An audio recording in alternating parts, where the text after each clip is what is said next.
ಇರುತ್ತೆ ಮತ್ತು ಬಿಸಿ ಬಿಸಿ ತಿನ್ನೋಕ್ಕೆ ತುಂಬ ಚೆನ್ನಾಗಿರುತ್ತೆ. ಒಂದು ಮುರಿದು ಕೂಡ ನಾನು ನಿಮಗೆ ತೋರಿಸ್ತೀನಿ ನೋಡಿ. ಒಳಗಡೆ ನೋಡಿ ಎಷ್ಟು ಸಾಫ್ಟಾಗಿ ಬಂದಿದೆ. ತರಕಾರಿಗಳನ್ನು ನೋಡಿ ಎಷ್ಟು ಚೆನ್ನಾಗಿ ಕಾಣ್ತಾ ಇದೆ. ಹೊರಗಡೆ ನೋಡಿ ಕ್ರಿಸ್ಪಿಯಾಗಿ ಬಂದಿದೆ ಹೊರಗಡೆ. ನೋಡಿದ್ರಲ್ಲ, ಈ ರೀತಿಯಾಗಿ ನೀವು ಕೂಡ ಆರಾಮಾಗಿ ಮಾಡ್ಕೋಬೋದು ನೋಡಿ.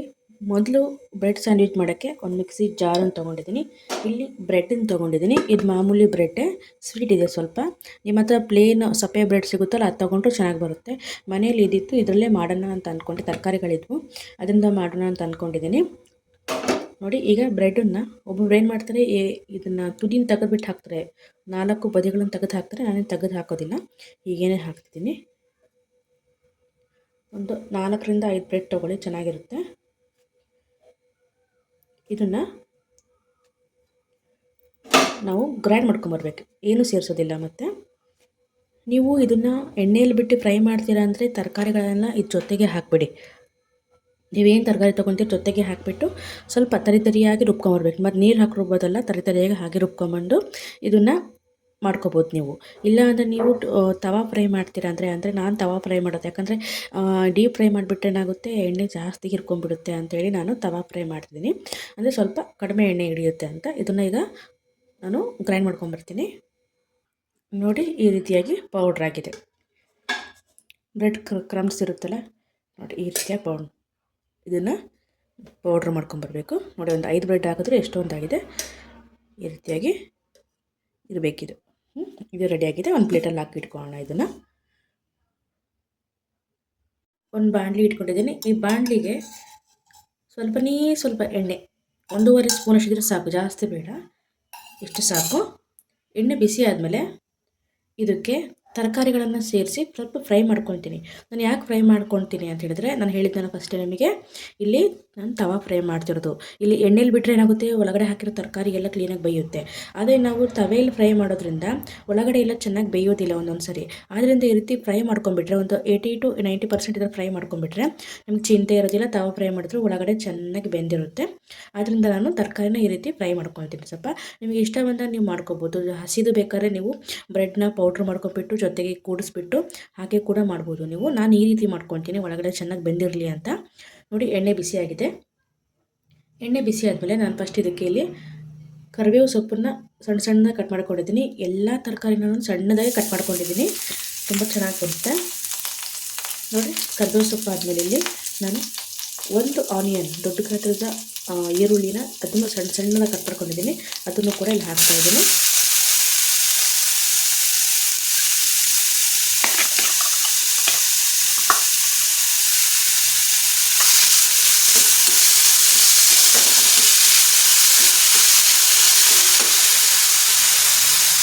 ಇಲ್ಲಿ ಕೆಲವೊಬ್ಬರು ಶುಂಠಿ ಮತ್ತು ಬೆಳ್ಳುಳ್ಳಿನೂ ಕೂಡ ಹಾಕ್ತಾರೆ, ನಾನು ಅದನ್ನು ಹಾಕಿಲ್ಲ. ನಂತರದಲ್ಲಿ ಇಲ್ಲಿ ಸಣ್ಣದಾಗಿ ಕಟ್ ಮಾಡಿರುವಂಥ ಕ್ಯಾರೆಟ್ನ ಹಾಕ್ತಾಯಿದ್ದೀನಿ. ಹಾಗೆ ಸಣ್ಣದಾಗಿ ಕಟ್ ಮಾಡಿರುವಂತಹ ಇಲ್ಲಿ ಬೀನ್ಸ್ನ ಹಾಕ್ತಾಯಿದ್ದೀನಿ. ನಿಮಗೆ ಇಷ್ಟವಾದ ತರಕಾರಿ ತಗೋಬೋದು, ತುಂಬ ಚೆನ್ನಾಗಿ ಬರುತ್ತೆ ನಿಜವಾಗ್ಲೂ. ಮತ್ತು ಬೀನ್ಸ್ನ ಹಾಕಿದ್ದೀನಿ.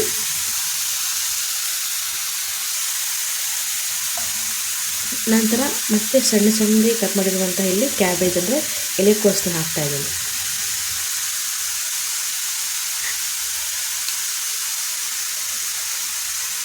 ಈಗ ಇದನ್ನು ಒಂದು 80 to 90% ಫ್ರೈ ಮಾಡ್ಕೋಬೇಕು.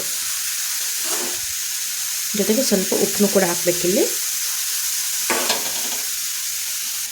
ನೋಡಿ. ಸ್ವಲ್ಪ ಉಪ್ಪನ್ನು ಕೂಡ ಹಾಕ್ತಾಯಿದ್ದೀನಿ.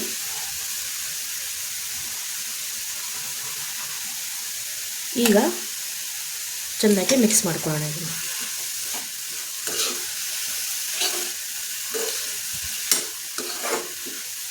ತುಂಬ ಹೆಲ್ದಿಯಾದಂಥ ಒಂದು ಇದು ಕಟ್ಲೆಟು, ಯಾಕಂದರೆ ಎಲ್ಲ ತರಕಾರಿಗಳನ್ನು ಹಾಕಿದ್ದೀವಿ.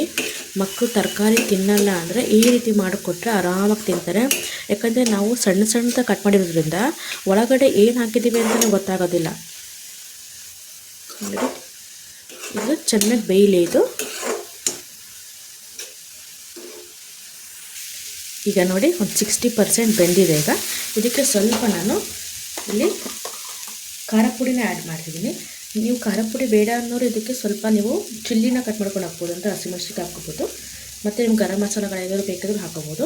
ಒಂದು ಸಿಂಪಲ್ಲಾಗಿ ಮಾಡ್ತಾಯಿದ್ದೀನಿ ಇಲ್ಲಿ. ನೋಡಿ ಖಾರ ಪುಡಿ, ಸ್ವಲ್ಪ ಅರಿಶಿನ ಪುಡಿ ಹಾಕ್ತಿದ್ದೀನಿ. ಬೇಕಾದರೆ ಇಲ್ಲಿ ನೀವು ಗರಂ ಮಸಾಲೆಗಳನ್ನು ನಿಮ್ಮ ಪೌಡ್ರು, ಚಾಟ್ ಪೌಡ್ರು ಇದ್ರೂ ಹಾಕೋಬೋದು. ನನಗೆ ಸ್ವಲ್ಪ ಕೊರಿಯಂಡರ್ ಪೌಡ್ರ್, ಇದು ಆಪ್ಷನಲ್ಲು, ನಾನು ಹಾಕ್ತಾಯಿದ್ದೀನಿ ಸ್ವಲ್ಪ ಟೇಸ್ಟ್ ಬರಲಿ ಚೆನ್ನಾಗಿ ಅಂತ. ಈಗ ಮಿಕ್ಸ್ ಮಾಡ್ಕೊಳ್ಳೋಣ. ಪುಡಿ ಯಾಕೆ ಹಾಕಿದೆ ಅಂದರೆ ಒಳಗಡೆ ಕಲರ್ ಚೆನ್ನಾಗಿ ಬರಲಿ ಸ್ವಲ್ಪ ಅಂತ ನೋಡಿ ಇದನ್ನು ಮಿಕ್ಸ್ ಮಾಡ್ಕೊಳ್ಳೋಣ.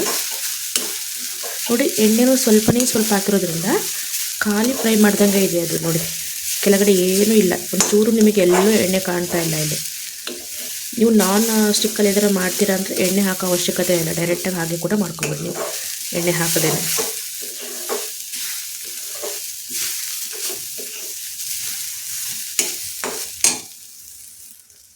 ನೋಡಿ ಒಂದು 90% ಆಲ್ರೆಡಿ ಬೆಂದಿದೆ. ಇದು ಫುಲ್ ಬೇಯಿಸ್ಕೊಂಡ್ರೆ ಚೆನ್ನಾಗಿ, ಒಳಗಡೆ ಇಲ್ಲ ನಮಗೆ ಏನು ಒಂಥರ ಹಸಿ ಏನು ಸಿಗೋದಿಲ್ಲ, ಎಲ್ಲ ಬೆಂದಿರುತ್ತೆ. ಟೇಸ್ಟ್ ಕೂಡ ತುಂಬ ಚೆನ್ನಾಗಿರುತ್ತೆ. ನಂತರ ಲಾಸ್ಟಲ್ಲಿ ಇದಕ್ಕೆ ಸ್ವಲ್ಪ ನಾನು ಇಲ್ಲಿ ಕೊತ್ತಂಬರಿ ಸೊಪ್ಪನ್ನು ಹಾಕ್ತಿದ್ದೆ, ಲಾಸ್ಟಲ್ಲಿ ಹಾಕ್ತಾಯಿದ್ದೀನಿ ಕೊತ್ತಂಬರಿ ಸೊಪ್ಪು. ಅದನ್ನು ಹಾಕಿಬಿಟ್ಟು ಈಗ ಮಿಕ್ಸ್ ಮಾಡಿಕೊಂಡು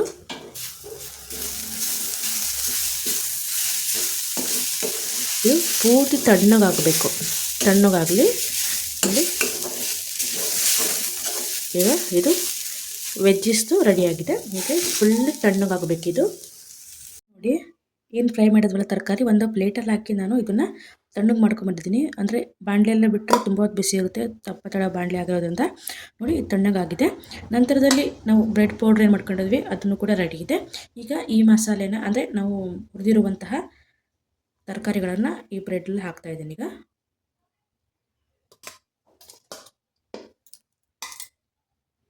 ನೋಡಿ ಎಲ್ಲ ಒಂದು ತರಕಾರಿನ ಇದಕ್ಕೆ ಹಾಕಿದ್ದೀನಿ.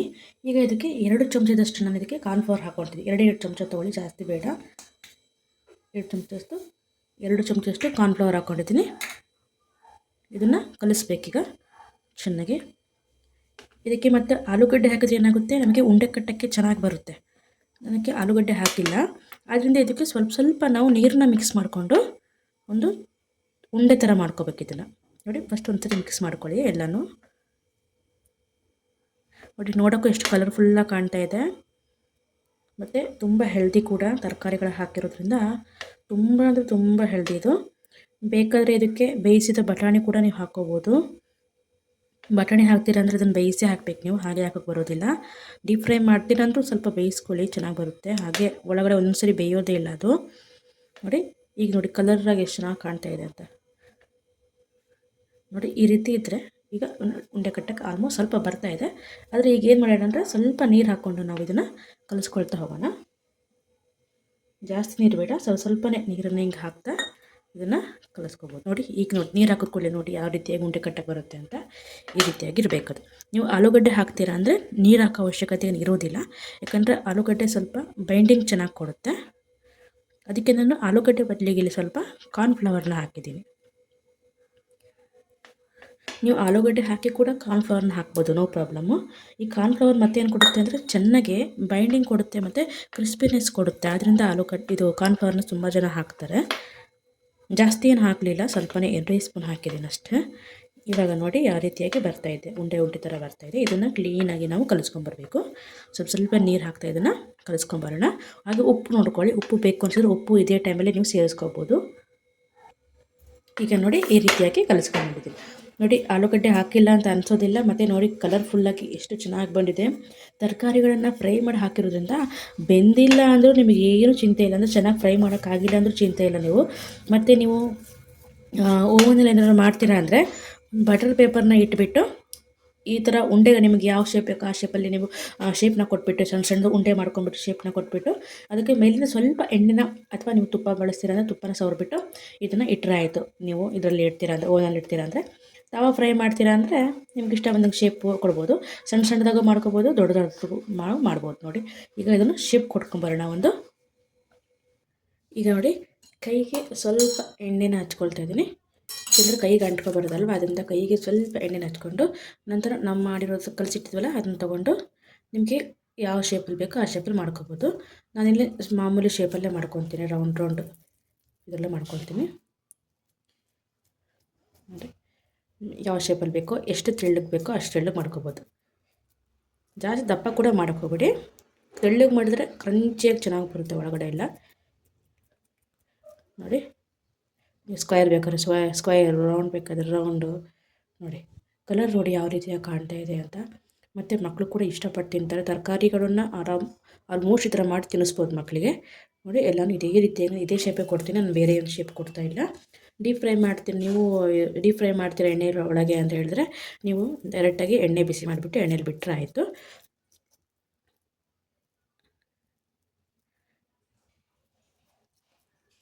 ಇಂಥದ್ದೆಲ್ಲ ಮಾಡೋಕ್ಕೆ ಸ್ವಲ್ಪ ನಾನ್ ಸ್ಟಿಕ್ ಉಪಯೋಗಿಸಿದ್ರೆ ಬೆಟ್ರು, ಯಾಕಂದರೆ ಅಂಟ್ಕೊಳ್ಳೋದಿಲ್ಲ ತಳ. ಆದ್ದರಿಂದ ನೋಡಿ ಒಂದು 5 ಬ್ರೆಡ್ಡಲ್ಲೇ ಸ್ವಲ್ಪ ತರಕಾರಿಯಲ್ಲಿ ಯಾವ ರೀತಿಯಾಗಿ ಮಕ್ಕಳಿಗೆ ಹೆಲ್ದಿಯಾಗಿ ನಾವು ಬ್ರೇಕ್ಫಾಸ್ಟಿಗೆ ಇದನ್ನು ಮಾಡಿಕೊಡ್ಬೋದು. ಈಗ ಸ್ಯಾಟರ್ಡೆ ಎಲ್ಲ ಬಂತು ಅಂದರೆ ನೀವು ನೈಟೇ ಬೇಕಾದರೆ ಚೀಲ ಚಾಪ್ ಮಾಡಿ ಇಟ್ಕೊಂಡ್ರೆ, ತರಕಾರಿಗಳನ್ನೆಲ್ಲ ಇಟ್ಕೊಂಡ್ರೆ ಚೆನ್ನಾಗಿರುತ್ತೆ ಫ್ರಿಜ್ಜರಲ್ಲಿ. ಇಲ್ಲಾಂದರೆ ಬೆಳಗ್ಗೆ ಬೇಗ ಎದ್ದು ಕೂಡ ನೀವು ಮಾಡ್ಕೋಬೋದು.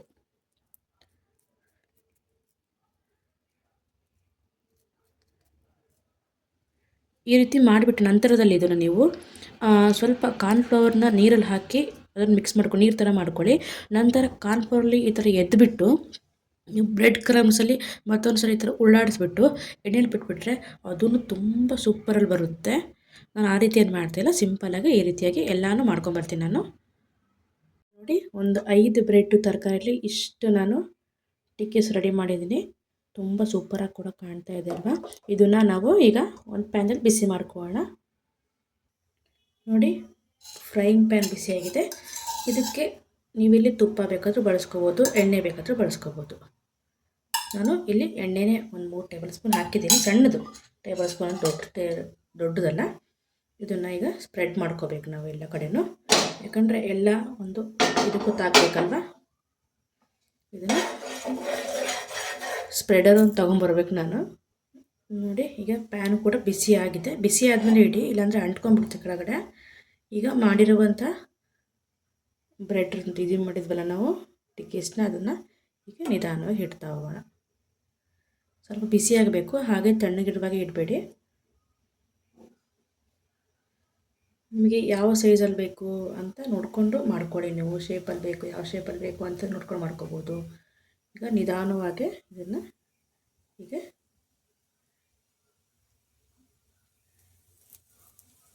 ಇಡ್ತಾ ಹೋಗ್ತೀನಿ ನಾನು. ನೋಡಿ ಇಷ್ಟನ್ನು ಇಟ್ಟಿದ್ದೀನಿ ಒಂದು ಟೈಮಲ್ಲಿ. ಮತ್ತು ಇದೆ ಮತ್ತೊಂದು ಸೆಕೆಂಡ್ ಟ್ರಿಪ್ಪಲ್ಲಿ ಇಡ್ತೀನಿ ನಾನು. ಮತ್ತು ಮೇಲೇನು ಎಣ್ಣೆ ಹಾಕಬೇಕು ಅಂತಿಲ್ಲ, ಬೇಕು ಅಂತ ಹಾಕೋಬೋದು. ನಾನೇನು ಹಾಕ್ತಾಯಿಲ್ಲ. ಮತ್ತು ನೋಡ್ತೀನಿ ಮತ್ತೊಂದು ತಿರುಗಾದ್ಮೇಲೆ ಬೇಕು ಅಂತಿದ್ರೆ ಹಾಕ್ಕೊಳ್ತೀನಿ. ಒಂದು ಸ್ವಲ್ಪ ಹೊತ್ತು ಹಾಕಬೇಕಿದು, ಆವಾಗ ಸ್ವಲ್ಪ ಕೆಳಗಡೆ ತಳ ಬಿಟ್ಕೊಳ್ಳುತ್ತೆ. ಇದು ನೋಡಿರಿ, ಇದು ಅಲ್ಲಾಡುತ್ತೆ ಆವಾಗ. ಇಲ್ಲಾಂದರೆ ಒಂದೇ ಸರಿ ನೀವು ತಿರುಗಿ ಹಾಕ್ತೀರಾ ಅಂದರೆ ಅಷ್ಟು ಬ್ರೇಕ್ ಆಗೋ ಚಾನ್ಸಸ್ ಇರುತ್ತೆ, ಅಂದರೆ ಮುರಿದೋಗೋ ಚಾನ್ಸಸ್ ಇರುತ್ತೆ. ಆದ್ದರಿಂದ ಈಗ ಒಂದು 2 ನಿಮಿಷ ಆಗಿದೆ. ಈಗ ತಿರುಗಿ ನೋಡ್ತೀನಿ. ನೋಡಿ ಈ ರೀತಿ ನೀವು ತೊಗೊಂಡು ತಿರುಗ್ಕೊಳ್ಳಿ. ನೋಡಿ ಎಷ್ಟು ಚೆನ್ನಾಗಿ ಫ್ರೈ ಆಗಿದೆ ಕೂಡ. ಮತ್ತು ಮೇಲಿಂದ ಎಣ್ಣೆ ಕೂಡ ಹಾಕಿರೋ ಎಣ್ಣೆನೇ ಬಂದು ಪಕ್ಕದಲ್ಲಿ ನಿಂತ್ಕೊಂಡಿದೆ. ಇಲ್ಲ, ಆವಾಗಲೇ ಹಾಕಿರೋ ಎಣ್ಣೆನೇ. ಈಗ ಇದನ್ನು ನಿಧಾನಕ್ಕೆ ಈಗ ತಿರುಗ್ತಾ ಹೋಗಬೇಕು. ನೋಡಿ ಕಲರ್ ನೋಡಿ ಎಷ್ಟು ಚೆನ್ನಾಗಿ ಬಂದಿದೆ ಅಂತ. ಮತ್ತು ಕಡಿಮೆ ಟೈಮಲ್ಲೇ ಆಗುತ್ತೆ. ನಾವು ಎಣ್ಣೆಯಲ್ಲಿ ಫ್ರೈ ಮಾಡೋದಕ್ಕಿಂತ ಈ ರೀತಿ ಮಾಡಿಕೊಂಡ್ರೆ ಬೆಟ್ರು ಅಂತ ನನಗೆ. ಯಾಕಂದರೆ ಎಣ್ಣೆಯಲ್ಲಾದರೆ ಏನಾಗುತ್ತೆ, ಒಳಗಡೆ ಎಲ್ಲ ಎಣ್ಣೆ ತುಂಬ ಹೀರ್ಕೊಂಡ್ಬಿಡುತ್ತೆ. ಈ ರೀತಿ ಮಾಡಿಕೊಂಡ್ರೆ ಚೆನ್ನಾಗಿರುತ್ತೆ, ಕ್ರಂಚಿಯಾಗಿ ಸಿಗುತ್ತೆ. ಮತ್ತು ಈ ರೀತಿ ಮಾಡ್ಕೊಳೋದ್ರಿಂದ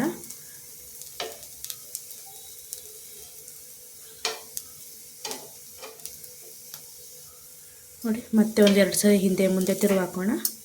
ಅಂದರೆ ಎಲ್ಲ ಕಡೆ ಒಂದು ಚೆನ್ನಾಗಿ ಬೇಯಬೇಕಲ್ಲ, ಅದರಿಂದ ಸ್ವಲ್ಪ ತಿರುಗಿ ಹಾಕ್ತಾ ಇರೋಣ. ಮಧ್ಯದಲ್ಲಿ ಚೆನ್ನಾಗಿ ಬೇಯುತ್ತೆ ಅಂತಷ್ಟೇ. ಸೈಡಲ್ಲಿ ಇರೋದು ಮಧ್ಯಕ್ಕೆ ಹಾಕೋಣ. ಹೀಗೆ ಬೇಯಿಸೋದು ಅಂತ ಎಲ್ಲರಿಗೂ ಗೊತ್ತಿರುತ್ತೆ, ಏನು ಹೇಳಬೇಕು ಅಂತಿಲ್ಲ. ನೋಡಿ ಕಡಿಮೆ ಎಣ್ಣೆಯಲ್ಲಿ ಮಾಡಿರುವಂತಹ ಒಂದು ಕಟ್ಲೆಟ್, ಅದು ವಿತೌಟ್ ಆಲೂಗಡ್ಡೆ. ನೀವು ನೋಡಿರಿ, ಈ ರೀತಿ ನೀವು ತರಕಾರಿಗಳನ್ನು ಬೇಯಿಸಿ ಹಾಕೋದ್ರಿಂದ ಈ ರೀತಿ ಮಾಡಿದ್ರೆ ಏನಾಗುತ್ತೆ, ಒಳಗಡೆ ಬೆಂದಿದನೋ ಇಲ್ಲೋ ಅಂತ ನಿಮ್ಗೆ ಚಿಂತೆ ಇರೋದಿಲ್ಲ. ಯಾಕಂದ್ರೆ ತರಕಾರಿ ಆಲ್ಮೋಸ್ಟ್ ಬೆಂದಿರುತ್ತೆ. ಏನು ಬ್ರೆಡ್ಡನ್ನು ಕೂಡ ಅದನ್ನು ಅಂಗಡಿಯಿಂದ ತಂದಮೇಲೆ ಹಾಕಿ ಕೂಡ ತಿಂತಾರೆ, ಒಬ್ಬರು ಟೋಸ್ಟ್ ಮಾಡ್ಕೊಂಡು ತಿಂತಾರೆ. ಅದರದ್ದು ಏನು ತೊಂದರೆ ಇಲ್ಲ. ನೀವು ಹಸಿ ನಾವು ಆವಾಗಲೇ ಕಲಿಸಿದ್ವಲ್ಲ ನಾವು, ಅದನ್ನು ಕೂಡ ಹಾಗೆ ತಿನ್ಬೋದು, ಅಷ್ಟು ರುಚಿಯಾಗಿರುತ್ತೆ ಅದು. ಈ ರೀತಿ ಮಾಡೋದು ಇನ್ನೂ ಸ್ವಲ್ಪ ಚೆನ್ನಾಗಿ ಆಗಲಿ ಅಂತಷ್ಟೇ. ನೋಡಿ, ಮತ್ತು ಇದು ಈ ರೀತಿ ಫ್ರೈ ಮಾಡಿ ಹಾಕೋದ್ರಿಂದ ತರಕಾರಿಗಳನ್ನು ಬೇಗ ಕೂಡ ರೆಡಿ ಆಗುತ್ತೆ, ಟೈಮ್ ತೊಗೊಳ್ಳೋದಿಲ್ಲ. ಮತ್ತು ಎಣ್ಣೆ ಕೂಡ ಕಡಿಮೆ ಹಿಡಿಯುತ್ತೆ ಇದಕ್ಕೆ, ಎಣ್ಣೆನ ಜಾಸ್ತಿ ಹಿಡಿಯೋದಿಲ್ಲ. ನಾವು ಕಲಿಸುವಾಗ ಫಸ್ಟೇ ಸ್ಟಾರ್ಟಿಂಗ್ ಏನು ನಾವು ತರಕಾರಿಗಳನ್ನು ಫ್ರೈ ಮಾಡ್ಕೊಂಡಾಗ 1.5 ಸ್ಪೂನ್ ಹಾಕಿದ್ವಿ, ಅದಿಷ್ಟು. ಇಲ್ಲೊಂದು 3 ಸ್ಪೂನ್ ಹಾಕಿದ್ವಿ ಅಷ್ಟೇ. ಮತ್ತು ಕೈಗೆ ಒಂದು 1/4 ಚಮಚ ಹತ್ಕೊಂಡಿದ್ದೆ ಅಷ್ಟೇ. ತುಂಬ ಚೆನ್ನಾಗಿ ಕ್ರಿಸ್ಪಿಯಾಗಿ, ಹೊರಗಡೆ ಕ್ರಿಸ್ಪಿ, ಒಳಗಡೆ ಸಾಫ್ಟಾಗಿ ರೆಡಿಯಾಗಿದೆ ನಮ್ಮ ಒಂದು ಕಟ್ಲೆಟ್, ತರಕಾರಿಗಳ ಕಟ್ಲೆಟ್. ನೀವು ಇದಕ್ಕೆ ಬೇರೆ ಬೇರೆ ತರಕಾರಿಗಳನ್ನು ಕೂಡ ಹಾಕ್ಕೋಬೋದು, ತುಂಬ ಚೆನ್ನಾಗಿರುತ್ತೆ. ಇದೇ ತರಕಾರಿ ಹಾಕಬೇಕು ಅಂತಿಲ್ಲ. ನಿಮ್ಮ ಹತ್ರ ಏನು ತರಕಾರಿ ಇಲ್ಲ ಅಂದ್ರೂ ಬ್ರೆಡ್ಡನ್ನು ಪ್ರೆಸ್ ಮಾಡ್ಕೊಳ್ಳಿ. ಮತ್ತು ಆಲೂಗಡ್ಡೆ ಮತ್ತು ಸುಮಾರು ಜನ ಮನೆಗೆ ಇರುತ್ತೆ, ಈರುಳ್ಳಿ ಅಂತೂ ಇದ್ದೇ ಇರುತ್ತೆ. ಅದು 2 ಹಾಕ್ಕೊಂಡ್ರೂ ಸಾಕು, ಚೆನ್ನಾಗಿ ರೆಡಿ ಆಗುತ್ತೆ. ಇದೇ ರೀತಿಯಾಗಿ ಬರುತ್ತೆ. ಆದರೆ ಇಷ್ಟು ಕಲರ್ಫುಲ್ಲಾಗಿ ಬರೋದಿಲ್ಲ, ಯಾಕಂದರೆ ಗ್ರೀನ್ ತರಕಾರಿಗಳು ಹಾಕೋದ್ರಿಂದ ಕಲರ್ ತುಂಬ ಚೆನ್ನಾಗಿ ಬರುತ್ತೆ. ನೋಡಿ, ಮೇಲುಗಡೆಲ್ಲ ಗ್ರೀನಾಗಿ ಬರುತ್ತೆ, ಸ್ವಲ್ಪ ಕಲರ್ ಚೇಂಜ್ ಬರುತ್ತೆ ಅಷ್ಟೇ. ನೋಡಿ, ಈಗ ನಮ್ಮ ಕಟ್ಲೆಟ್ ರೆಡಿಯಾಗಿದೆ. ಇದನ್ನು ಸರ್ವ್ ಮಾಡ್ಕೊಳ್ಳೋಣ. ಮತ್ತೊಂದು ಬ್ಯಾಚ್ ಇದೆ, ಅದನ್ನು ಕೂಡ ನಾನು ಮಾಡ್ಕೊಂಡು ಬರ್ತೀನಿ. ತುಂಬ ಚೆನ್ನಾಗಿ ರೆಡಿಯಾಗಿದೆ ನಮ್ಮ ಕಟ್ಲೆಟ್, ತರಕಾರಿಗಳ ಕಟ್ಲೆಟ್. ಇದನ್ನು ಹಿಂಗೆ ಬ್ಯಾಡ್ ಇಟ್ಕೊಂಡಿದ್ರೆ ಹಂಗೆ ಕರ್ಗೋಗ್ಬಿಡುತ್ತೆ ಇದು, ಯಾಕಂದರೆ ತರಕಾರಿಗಳನ್ನು ಸಣ್ಣ ಸಣ್ಣದಾಗಿ ಕಟ್ ಮಾಡಿದ್ದೀವಲ್ವಾ, ಆದ್ದರಿಂದ ಅದನ್ನು ಅಗಿಬೇಕು ಅಂತ ಇಲ್ಲ, ಬೇಗ ಕರ್ಗೋಗುತ್ತೆ ಬಾಯಲ್ಲಿ ಇಟ್ಕೂಡಲೇ. ಮತ್ತು ಈ ರೀತಿ ನಾವು ತವಾ ಫ್ರೈ ಮಾಡಿರೋದ್ರಿಂದ ಒಂದು ಕ್ರಿಸ್ಪಿನೆಸ್ ಬರುತ್ತೆ ಹೊರಗಡೆ ಎಲ್ಲ. ನೋಡಿ, ನಿಮಗೆ ಕಾಣ್ತಿರ್ಬೋದು, ನೋಡಿರಿ ಎಷ್ಟು ಕ್ರಿಸ್ಪಿಯಾಗಿ ಬಂದಿದೆ ಹೊರಗಡೆ ಎಲ್ಲ. ಮತ್ತು ಬಿಸಿ ಇದ್ದಾಗ ತಿನ್ನೋಕ್ಕೆ ತುಂಬ ಚೆನ್ನಾಗಿರುತ್ತೆ ಇದು. ಇದನ್ನು ನಾನು ತೆಗೆದಿಡ್ತೀನಿ, ಮತ್ತೊಂದು ಬ್ಯಾಚ್ನ ಹಾಕ್ಕೊಂಬರ್ತೀನಿ ನಾನು. ಕಟ್ಲೆಟ್ನ ಒಂದು ಸರ್ವಿಂಗ್ ಬೌಲ್ಗೆ ಹಾಕಿದ್ದೀನಿ, ನಾನು ಸರ್ವಿಂಗ್ ಪ್ಲೇಟ್ಗೆ ಹಾಕಿದ್ದೀನಿ. ಒಂದು ಮುರಿದು ಕೂಡ ನಾನು ನಿಮಗೆ ತೋರಿಸ್ತೀನಿ ಯಾವ ರೀತಿಯಾಗಿ ಬಂದಿದೆ ಸೂಪರಾಗಿ ಅಂತ. ನೋಡಿ, ಹೊರಗಡೆ ನೋಡಿ ಎಷ್ಟು ಚೆನ್ನಾಗಿ ಬಂದಿದೆ, ಮತ್ತು ಕಲರ್ ನೋಡಿ ಯಾವ ರೀತಿಯಾಗಿ ಕಾಣ್ತಾ ಇದೆ ಅಂತ. ಮತ್ತು ಬಿಸಿ ಬಿಸಿ ತಿನ್ನೋಕ್ಕೆ ತುಂಬ ಚೆನ್ನಾಗಿರುತ್ತೆ. ಒಂದು ಮುರಿದು ಕೂಡ ನಾನು ನಿಮಗೆ ತೋರಿಸ್ತೀನಿ. ನೋಡಿ, ಒಳಗಡೆ ನೋಡಿ ಎಷ್ಟು ಸಾಫ್ಟಾಗಿ ಬಂದಿದೆ. ತರಕಾರಿಗಳನ್ನು ನೋಡಿ ಎಷ್ಟು ಚೆನ್ನಾಗಿ ಕಾಣ್ತಾ ಇದೆ. ಹೊರಗಡೆ ನೋಡಿ ಕ್ರಿಸ್ಪಿಯಾಗಿ ಬಂದಿದೆ ಹೊರಗಡೆ, ನೋಡಿದ್ರಲ್ಲ. ಈ ರೀತಿಯಾಗಿ ನೀವು ಕೂಡ ಆರಾಮಾಗಿ ಮಾಡ್ಕೋಬೋದು, ತುಂಬ ರುಚಿಯಾಗಿರುತ್ತೆ. ಮತ್ತೊಂದು ಕೂಡ ನಾನು ನಿಮಗೆ ಮುರಿದು ತೋರಿಸ್ತೀನಿ ನೋಡಿ. ಯಾವ ರೀತಿಯಾಗಿ ನಮ್ಮ ಕಟ್ಲೆಟ್ ಲೆಸ್ ಎಣ್ಣೆ, ಅಂದರೆ ಕಡಿಮೆ ಎಣ್ಣೆಯಲ್ಲಿ ಸೂಪರಾಗಿ ವಿತೌಟ್ ಆಲೂಯಿಂದ ಮಾಡಿರುವಂಥ ಕಟ್ಲೆಟ್. ನೋಡಿ ಯಾವ ರೀತಿಯಾಗಿ ಒಳಗಡೆ ತರಕಾರಿಗಳನ್ನು ನೋಡಿ. ಆದ್ದರಿಂದ ನಿಮಗೆ ನಾನು ಹೇಳಿದ್ದು ತರಕಾರಿಗಳನ್ನು ಫಸ್ಟ್ ಬೇಯಿಸ್ಕೊಳ್ಳಿ ಅಂತ. ನೋಡಿ ಎಷ್ಟು ಚೆನ್ನಾಗಿ ಬಂದಿದೆ ನೋಡಿ.